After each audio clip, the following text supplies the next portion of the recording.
अब हम पाठ का अंतिम भाग पढ़ेंगे और उसके बाद हमारा संपूर्ण पाठ्यक्रम समाप्त हो जाएगा। तो आइए पढ़ते हैं। कुछ दिनों बाद लेखक और उनके पिताजी अमृतसर पहुंच गए। वहाँ 1 महीना ठहरे।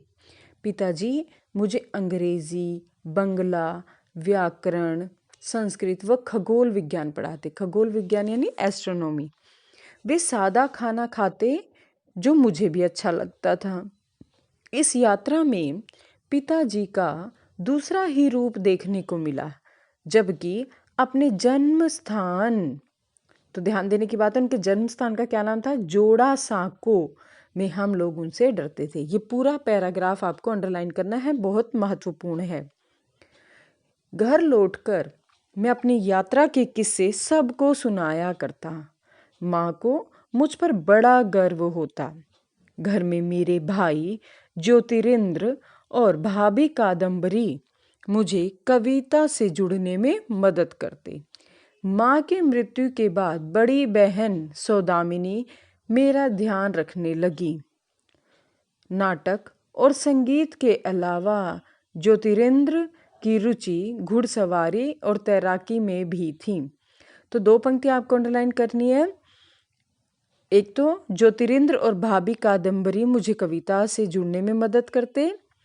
आगे माँ की मृत्यु के बाद बड़ी बहन सौदामिनी मेरा ध्यान रखती। और अगली पंक्ति भी अंडरलाइन करनी है। नाटक और संगीत के अलावा ज्योतिरिंद्र की रुचि घुड़सवारी और तैराकी में भी थी। यहाँ तक ये 3 पंक्ति आपको रेखांकित करनी है। वे मुझे घुड़सवारी और तैराकी सिखाते। एक बार वो मेरे लिए किराए का एक टट्टू ले आए। टट्टू होता है बेटा एक ऐसी नस्ल जो गधे और घोड़े के बीच की होती है।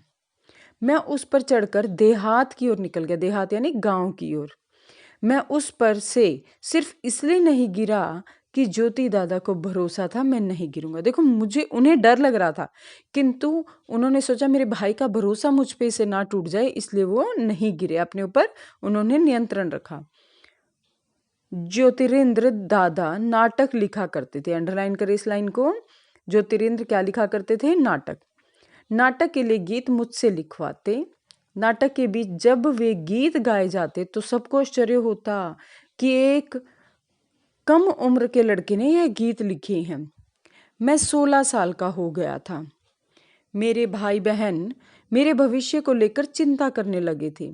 भाई सत्येंद्र नाथ ने सुझाव दिया कि मुझे इंग्लैंड भेज दिया जाए। मुझे वहाँ मैट्रिकुलेशन यानी 10th की परीक्षा पास कर कानून की पढ़ाई करनी थी। इससे पहले चुस्त और आधुनिक बनने के ख्याल से मुझे अहमदाबाद में सत्येंद्र दादा के पास रहना पड़ा। अहमदाबाद और मुंबई में 6 महीने रहने के बाद मेरे इंग्लैंड रवाना होने का वक्त आ गया। 20 सितंबर 1878 की शाम के 5 बजे मैं पूना नाम के समुद्री जहाज से मुंबई से इंग्लैंड के लिए रवाना हुआ। उस समय हवाई यात्रा नहीं कम होती थी या ना के बराबर होती थी। उस समय समुद्री जहाज़ों के द्वारा यात्रा की जाती थी विदेशों की। डेक की रेलिंग के पास अकेला खड़ा मैं जेटी और जहाज के बीच का बढ़ता हुआ अंतर देखता रहा। जेटी यानी, जेटी का अर्थ आपको दिया गया है पक्का घाट। जो किनारा था और जहाज वो अब दूर होते जा रहे थे एक दूसरे से।